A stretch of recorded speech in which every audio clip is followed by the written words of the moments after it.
बलांगीर जिला पाटनागढ़ निर्वाचन मंडली अंतर्गत बेलपड़ा को एनएसी घोषणा दाबी 12 घंटिया बंद पालन दीर्घ वर्ष हेब बेलपड़ा को एनएसी घोषणा दाबी स्थानीय लोके दाबी कर तत्कालीन मुख्यमंत्री नवीन पट्टनायक 2024 मसीह घोषणा कर एनएसी तालिकार बेलपड़ार ना रही तेबे बीजेपी सरकार घोषणा कर एनएसी तालिकार बेलपड़ार ना नार प्रतिवाद आज 12 घंटिया बंद पालन कर बंद पालन में सहर दुकान बजार चक अख सरकारी और बेसरकारी अनुष्ठान बंद रही 2016 आम तार पछे लगी एनएससी पछे एवं तत्कालीन सरकार 2024 घोषणा कर बेलपड़ा को एनएससी मान्यता आमको ये राजनैतिक पुष्टि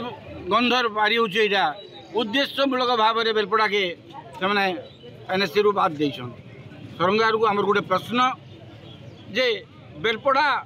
केन कारण योग्य है आमको दयाक जन दिंतु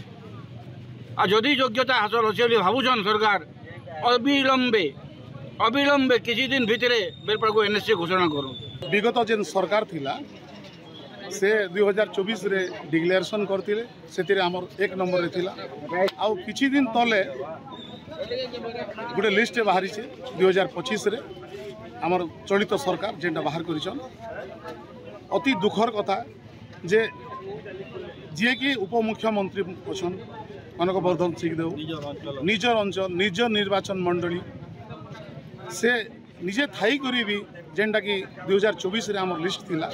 या 2025 रे जेन 12टा डिक्लेरेशन करछन सेतिर भितरे हमटा नहीं।